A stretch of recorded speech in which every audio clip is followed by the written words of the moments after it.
I woke up with a strong hunger and chills and with difficulty went to the kitchen. The refrigerator was empty, so my parents didn't have any money again.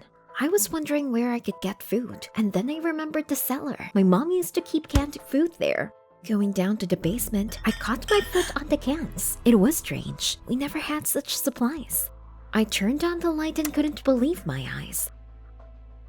From floor to ceiling, the basement was filled with glass jars of money. Where were they from? I saw on the news yesterday that the police found a similar stash in the possession of a mobster. I would never have thought that of my mom, but my dad. Was he involved in something?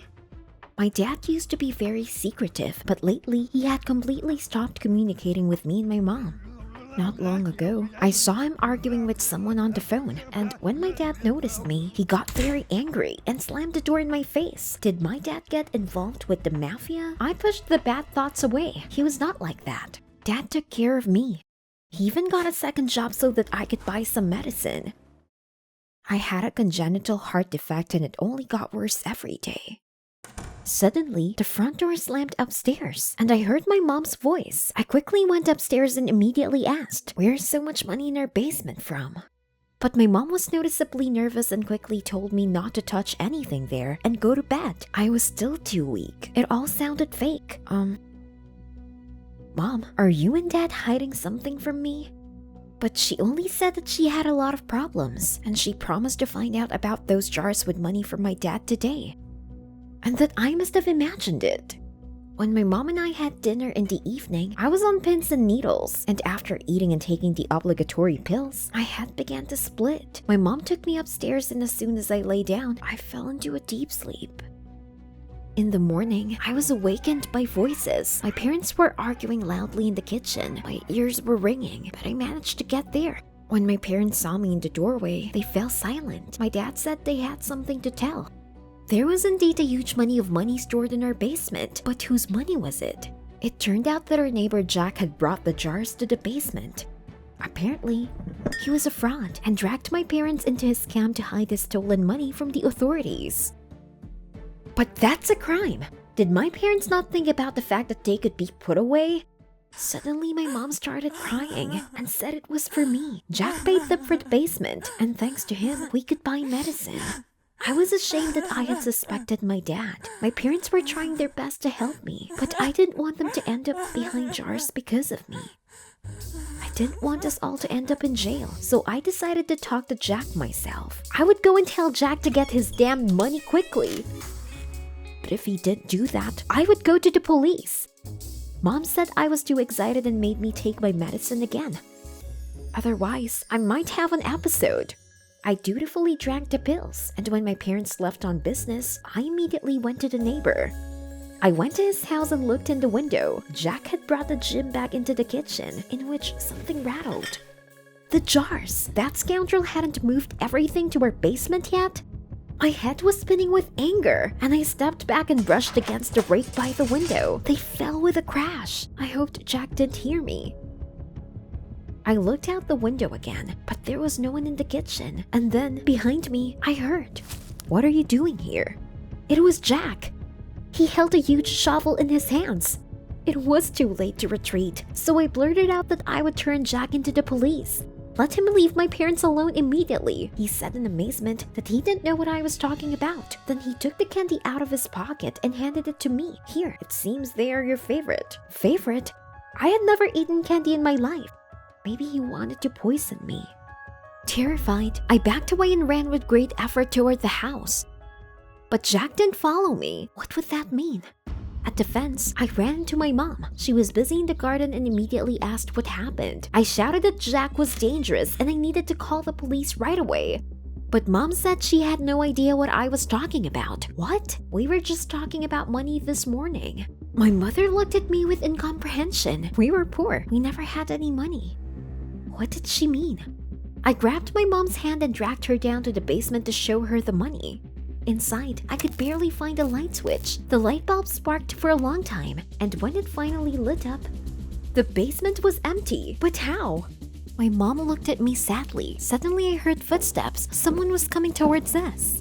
It was Jack. He was getting close. The door swung open, and I saw my dad standing in the doorway. He asked me why I was in the basement again. I explained vaguely about the jars, but my dad said I was hallucinating from the new pills. And that I urgently needed to see a doctor. What? Dad, you said it was our neighbor's money. Mom, why aren't you talking? She gently took my arm and pushed me toward the exit. No, what do you want to do with me? I'm not going. Did Jack frighten my parents enough to send me to an asylum just to keep my secret? We needed to get out and run to the police. I would turn Jack into the authorities, and I would make sure my parents didn't go to jail. I ran for the door, but my dad grabbed me tightly. Let me go! I pushed him away and tried to run outside, but my mom had already blocked the front door. I needed another way, then I ran as fast as I could to my room. Dad's footsteps could be heard somewhere below. As soon as I was in my room, I snapped the lock in one motion and rushed to the window. But if I jumped, I might lose consciousness immediately because of my weakness. I was thinking of another way to escape. But suddenly my dad jerked the doorknob and asked me softly why I had closed it. I didn't say anything. And then I heard loud bangs. They decided to break down the door. There was no way out. I climbed onto the windowsill, squeezed my eyes shut, and took a step. I landed badly. I think I hurt my ankle, but I had to hurry. Even if my parents were covering Jack, only I could tell the truth and save them. Running was heartbreaking. My vision blurred, but then I saw the police station ahead. Just a little bit left. Suddenly I heard the roar of an engine. My parents, they're after me. I kept running, trying not to look back. Then the noise of the engine stopped. What happened? At that moment, I was grabbed and dragged back. Where are you going, daughter? Said the voice in my ear. I tried to pull away, but my strength was gone, and my parents forced me into the car. The locks on the door snapped shut. My mom held me tight all the way, and as we drove up to the house, I saw Jack in the window. He was watering the lawn near the property and stole a glance at me. I think he knew I wanted to turn him to the police. As soon as we arrived, Dad threw me into the basement and locked me in. He said it was all for my own good. I was trembling, and I tried to climb the ladder, but I didn't have the strength. And then I heard a strange voice behind the wall. I was literally paralyzed with horror. What did they want to do to me? Suddenly, several bricks popped out of the wall with a bang, and a face appeared in the opening. It was Jack. He got to me first. Now I was dead for sure. I felt like I was going to faint. I could barely stand. Come here, don't be afraid, Jack said softly. Well, no. Then Jack reached into his pocket for something. My heart sank, but suddenly he handed me a piece of candy and said that the sweetness would certainly make me feel better. Those candies again? Jack suddenly asked if my parents had passed me candy from him. No, of course. We ate vegetables all our lives. He was very surprised, said that he had long thought the behavior of my parents was suspicious. As we drove past, he noticed my tear-stained face. And then he heard a noise in the basement. Jack knew that our houses were connected by an underground passageway, so he decided to find out what was going on. Suddenly, I heard the basement door open. It was Dad. After a moment's hesitation, Jack said that we had to run as fast as possible. We barely managed to squeeze into the narrow opening. I was too weak and Jack scooped me up in his arms. From the stale air, my head was getting blurry and I blacked out. The last thing I remembered was a thin line of light ahead. I woke up at Jack's house. Turned out he had already called the police.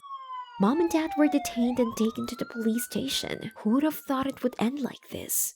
After that, a long trial began, and I did not understand what was happening. And finally, at the final meeting, I learned the truth.